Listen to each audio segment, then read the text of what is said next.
अरे क्या चल रहा है दोस्तों। आज मैं आपको एक सुपर हीरो फिल्म वॉचमेन दिखाऊंगा। फिल्म द्वितीय विश्व युद्ध के बाद शुरू होती है और सोवियत संघ बम परीक्षण करता रहा है।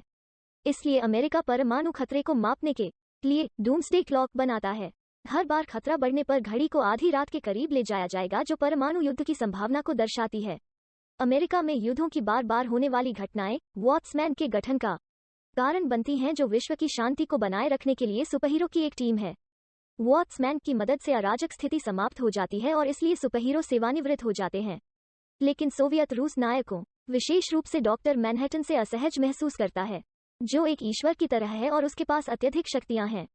इसलिए रूसियों ने अमेरिका के सुपरहीरो से बचाव के लिए भारी मात्रा में परमाणु हथियारों का भंडार किया।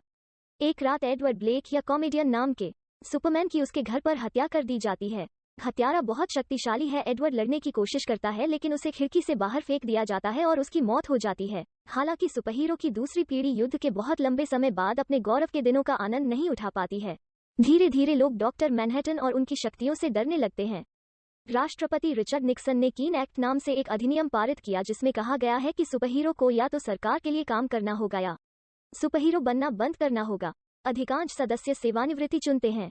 कॉमेडियन की हत्या की जांच करते समय रोशाच समझता है कि कोई व्यक्ति दूसरी पीढ़ी के सभी सुपरहीरो को मारना चाहता है। अचानक कुछ पुलिसकर्मी कॉमेडियन के घर में आ जाते हैं। रोशचैज को उनमें से एक को अक्षम करना होगा। कुछ सुराग मिलने पर वह फरार हो गया। इस बीच नाइट आउल और नाइट आउल 2 मिलते हैं। वे दोनों सेवानिवृत्त हो चुके हैं, लेकिन फिर भी समय समय पर मिलते रहते हैं। वे टीवी पर समाचार देखते हैं कि रोशच ने पुलिस पर हमला किया और FBI का सबसे वांछित व्यक्ति बन गया। जब नाइट आउल 2 घर आता है तो देखता है कि रोशचैज घर पर खाना खा रहा है। रोशच ने नाइट आउल 2 को अपना संदेह बताया और उसे सुरक्षित रहने की चेतावनी दी। नाइट आउल 2 उस पर विश्वास नहीं करता है और उसे पुरानी बातों को छोड़ने और नॉर्मल जीवन जीने के लिए मनाने की कोशिश करता है। नाइट आउल 2 का मानना कि रोशाच को मास्क के पीछे नहीं छिपना चाहिए, लेकिन रोशाच सोचता है कि नाइट उल्लू 2 भी नागरिक के रूप में छिपा है और उनके बीच कोई अंतर नहीं है। यह सुनकर कि नाइट आउल 2 उसके विचारों में खोया हुआ लगता है, रोशाच बताता है कि रोशाच बुरी ताकतों को नहीं छोड़ेगा। दूसरी तरफ हम देखते हैं कि ओzymandias नाम के सुपरमैन ने रिटायरमेंट के बाद अपनी खुद की कंपनी बनाई है। वो अब ऊर्जा पुनर्चक्रण में एक सफल व्यवसायी है। एक दिन नाइट आउल 2 ओzymandias को रोशाच के संदेह के बारे में बताता है, जो यह भी सोचता है कि रोशाच सिर्फ एक फालतू का हंगामा पैदा कर रहा है। उस रात रोशाच एक अमेरिकी सेना अनुसंधान केंद्र में घुस जाता है, जहां वह डॉक्टर मैनहट्टन और सिल्क स्पेक्टर 2 को देखता है। रोशच उन्हें चेतावनी देने की कोशिश करता है कि एक हत्यारा वॉट्समैन का शिकार कर रहा है। हालांकि वे नहीं सुनते हैं और डॉक्टर मैनहट्टन उसे टेलीपोर्ट करते हैं। रोशाच अवसाद की भावना महसूस करता है, क्योंकि उसे कई बार अनदेखा किया जा रहा था। अगले दिन अमेरिकी सरकार कॉमेडियन का अंतिम संस्कार करती है। उनके पूर्व साथी रोशाच सहित उनके अंतिम संस्कार में शामिल होते हैं। रोशाच एक भिखारी की तरह कपड़े पहनता है ताकि कोई उसे पहचान न सके। लोग कॉमेडियन के लिए रो रहे हैं और उनके अतीत को याद कर रहे हैं। एक फ्लैशबैक हमें दिखाता है कि जब वो छोटा था तो वो छोटू था। उनके बुरे स्वभाव के कारण बहुत से लोग उन्हें पसंद नहीं करते थे। बहुत पहले कॉमेडियन ने कहा था कि मानव जाति आवश्यकताओं से भरी हुई है और आदिकाल से एक दूसरे को मार रही है, और यह दुनिया के अंत तक कभी नहीं रुकेगा। एक बार जब परमाणु युद्ध छिड़ गया तो दुनिया धूल के अलावा कुछ नहीं हो जाएगी। जब अंतिम संस्कार समाप्त हो जाता है और सभी लोग चले जाते हैं, तो मोलोच पुष्पांजलि देता है। रोशाच सोचता है कि मौत का कारण मोलोच है, इसलिए वो मोलोच पर उसके घर पर हमला करता है।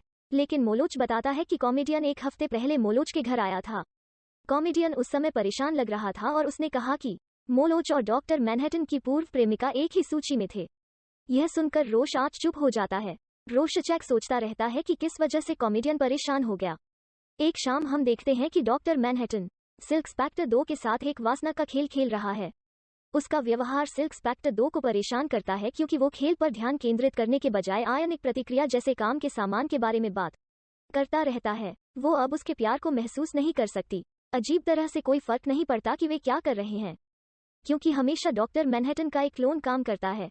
अंत में सिल्क स्पेक्टर 2 बहुत नाराज है और उसके साथ संबंध तोड़ना चाहता है। डॉक्टर मैनहट्टन सहमत हैं और उसे जाने देते हैं। वो विचलित होने के लिए बहुत व्यस्त है। डॉक्टर सिंप नहीं है। डॉक्टर को इस बात पर ध्यान देने की जरूरत है कि परमाणु युद्ध को कैसे रोका जाए। हालांकि उसे नागरिकों को भी शांत करने की जरूरत है। बाद में सिल्क स्पेक्टर 2 नाइट आउल 2 के पास जाता है। गली में युवकों का एक गिरोह उन्हें रोकता है, इसलिए वे दोनों युवकों को सबक सिखाकर अपना गुस्सा निकालते हैं। इस बीच डॉक्टर मैनहट्टन का साक्षात्कार लिया जा रहा है। सबसे पहले पत्रकार कयामत की घड़ी और सरकार की नीति के बारे में सवाल पूछते हैं।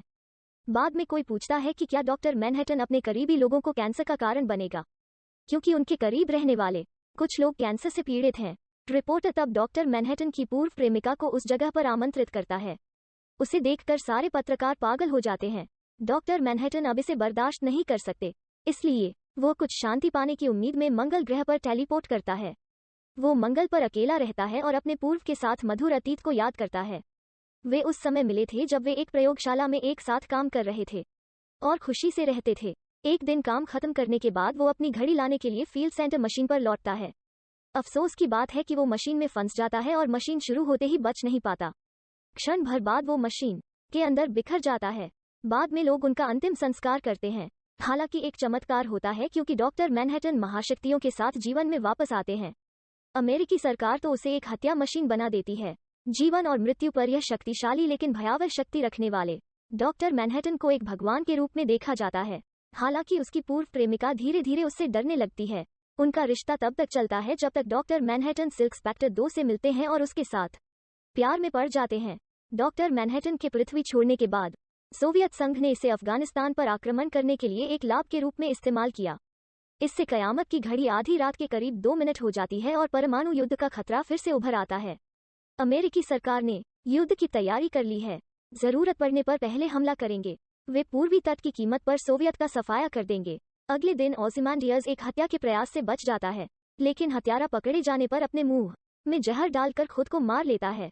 इस घटना में ओzymandias अंत में समझता है कि रोशएच का संदेह सही है, इसलिए वो दूसरों को सावधान रहने की चेतावनी देता है। जांच से रोशआच को पता चलता है कि हत्यारा एक स्थानीय है। उसे हत्यारे के घर पर एक परिचित लोगो भी मिलता है जिसे उसने पहले मोलोच के घर में देखा था। पहले रोशआच सोचता है कि मोलोच शामिल हो सकता है। वो फिर से मोलोच के घर जाता है लेकिन पाता है कि उसकी हत्या कर दी गई है। उसके जाने से पहले पुलिस आ चुकी है। अब वो समझता है कि उसे फंसाया गया है। रोशआच खिड़की से बाहर कूदता है और भागने की कोशिश करता है, लेकिन उसे पुलिस ने पकड़ लिया है। उसकी पहचान भी जनता के सामने आती है। जेल में वो एक मनोचिकित्सक को अपना अनुभव बताता है। रोशएच का बचपन दयनीय था। उसकी माँ एक रैंडी थी और वो उसे पसंद नहीं करती थी, इसलिए उसे हमेशा पीटा और गाली दी जाती थी। इस माहौल में पले बड़े उन्होंने पाप के प्रति असहिष्णुता पैदा की। रोशआच कॉमेडियन से अलग है क्योंकि रोशच केवल बुराई पर हमला करता है। वो रोशच बन गया जब उसने देखा कि एक 6 साल की बच्ची की हत्या कर उसे कुत्तों को खिलाया जाता है। वो हत्यारे के सिर को चाकू से काटता है। तभी से वो सुपरहीरो रोशच बन जाता है। हालांकि अब जेल में उसे हर दिन उपहास और मजाक का सामना करना पड़ता है। कोई उस पर हमला करने की कोशिश भी करता है। रोशच भी उस पर हमला करता है और हमलावर के चेहरे पर गर्म तेल डालता है। कोई उसे रोकने की हिम्मत नहीं करता। यहाँ बहुत से कैदी रोशच द्वारा पहले भी गिरफ्तार किए गए थे, इसलिए वे उससे इतनी नफरत करते हैं। रोशच से बदला लेने का मौका पाने के लिए वे एक दूसरे से लड़ते भी हैं। इस बीच सिल्क स्पेक्टर 2 को नाइट आउल 2 से प्यार हो जाता है। डर से तंग आकर वे रिटायरमेंट से बाहर आने का फैसला करते हैं। वे अपनी वर्दी पहन लेते हैं और अपने विमान में लोगों की मदद करना शुरू कर देते हैं। वे रोशच को जेल से भागने में मदद करने जाते हैं। जब वे जेल पहुंचते हैं तो पहले से ही अराजकता होती है। पुलिस बंदियों से निपटने में लगी है। सुपरहीरो बिना किसी कठिनाई के बाहर निकलते हैं। उसके कुछ समय बाद ही डॉक्टर मैनहट्टन ने सिल्क स्पेक्टर 2 को मार्स पर टेलीपोर्ट किया। उनके बीच इस बात पर बहस होती है कि क्या उन्हें परमाणु युद्ध को रोकना चाहिए। सिल्क स्पेक्टर 2 ने डॉक्टर को खुद को इंसान नहीं भगवान मानने का आरोप लगाया, जो पृथ्वी पर लोगों के साथ अन्याय है। डॉक्टर मैनहट्टन जवाब नहीं देता, बल्कि वो उसे सपने के रूप में कुछ दिखाता है। हम देखते हैं कि सिल्क स्पेक्टर 2 वास्तव में कॉमेडियन की बेटी है। सिल्क स्पेक्टर 2 इस सच्चाई को स्वीकार नहीं कर सकता, इसलिए वो फूट फूट कर रोने लगती है। डॉक्टर मैनहट्टन उसे पीड़ित नहीं देख सकते हैं, इसलिए उन्होंने युद्ध को रोकने के लिए पृथ्वी पर लौटने का फैसला किया। इस बीच रोशच के दुश्मन गिरोह द्वारा नाइट उल्लू की हत्या कर दी जाती है, क्योंकि उन्हें लगता है कि वो नाइट उल्लू 2 की मदद कर रहा है। हालांकि वो निर्दोष है। रोशच को पता चलता है कि मोलोच के घर पर उसने जो लोगो देखा वो पिरामिड नाम की कंपनी का लोगो है। वो नाइट आउल 2 के साथ एक स्थानीय बार में जाता है, इस उम्मीद में कि उन्हें कुछ जानकारी मिल सकती है, लेकिन कोई उनकी मदद करने को तैयार नहीं है। कोई उन्हें गंदी बातें भी कहता है, इसलिए वो उसे सबक सिखाता है। अंत में वो आदमी रोशच को बताता है कि यह जेनी था जिसने उसे ओzymandias को मारने के लिए एक हत्यारे को किराए पर लेने के लिए कहा था। टीवी समाचार नीट उल्लू की हत्या की रिपोर्ट करता है। ऐसा होता है कि एक गिरोह का सदस्य भी बार में होता है। नाइट आउल 2 अपने गुस्से को रोक नहीं पाता और उस आदमी की पिटाई कर देता है। अगर रोशाच ने उसे नहीं रोका होता तो वो उसे मार सकता था। रोशाच और नाइट आउल 2 के बार छोड़ने के बाद वे ओzymandias की कंपनी में घुस जाते हैं। वे जांच करने के लिए कुछ उपकरण उधार लेना चाहते हैं। तब उन्हें एहसास होता है कि कुछ गलत है। जेनी, मोलोच और हत्यारा सभी पिरामिड नाम की इस कंपनी के लिए काम करते हैं। कॉमेडियन ने यह भी उल्लेख किया कि मोलोच और जेनी एक ही सूची में थे। उन्हें लगता है कि अगर ओzymandias को मारने के लिए हत्यारे को भेजने वाला वही है जिसने कॉमेडियन की हत्या की है, इसलिए वे पता लगा सकते हैं कि कंपनी का प्रभारी कौन है। कंप्यूटर में उन्हें कुछ सुराग मिलते हैं। इन सुरागों से कोई डॉक्टर मैनहट्टन को फंसाना चाहता है। नाइट आउल 2 कंपनी के गुप्त डेटा को हैक करता है और पता चलता है कि पिरामिड कंपनी ओzymandias की है, तो वो वही है जो इस सब के पीछे है। सच्चाई जानने के बाद नाइट आउल 2 और रोशाच अंटार्कटिका में ओzymandias के बेस के लिए उड़ान भरते हैं। ओzymandias जानता है कि वे उसके लिए आएंगे, इसलिए उसने खुद को तैयार किया है। ओzymandias ने उन्हें बताया कि उन्होंने डॉक्टर मैनहट्टन की भविष्य की धारणा को अवरुद्ध करने के लिए टैचियन अनुसंधान पर 2 अरब खर्च किए हैं। डॉक्टर मैनहट्टन के मानस प्रोफाइल से ओzymandias को पता चलता है कि वो भावनाओं से रहित नहीं है, इसलिए वो इसका फायदा उठाता है और उसे पृथ्वी छोड़ने के लिए मजबूर करता है। कॉमेडियन वो पहला व्यक्ति है जिसने ओzymandias की योजना का पता लगाया, इसलिए उसकी हत्या कर दी गई। संदेश से बचने के लिए ओzymandias ने खुद को मारने के लिए एक नकली हिटमैन को काम पर रखा। फिर उसने हत्यारे को पकड़कर जहर दे दिया। उसके बाद उसने जानबूझकर रोशाच के लिए सुराग छोड़ा और उसे मोलोच के घर जाने के लिए प्रेरित किया। हालांकि रोशाच के आने से पहले ओzymandias ने मोलोच को मार डाला और पुलिस को फोन किया। ओzymandias का मानना कि मानव जाति लालची है, देर सबेर मनुष्य अपनी ही इच्छाओं से मारा जाएगा। वो परमाणु युद्ध को रोकने में समय बर्बाद करने के बजाय विश्व शांति के लिए कुछ लोगों के जीवन का बलिदान देना पसंद करेंगे।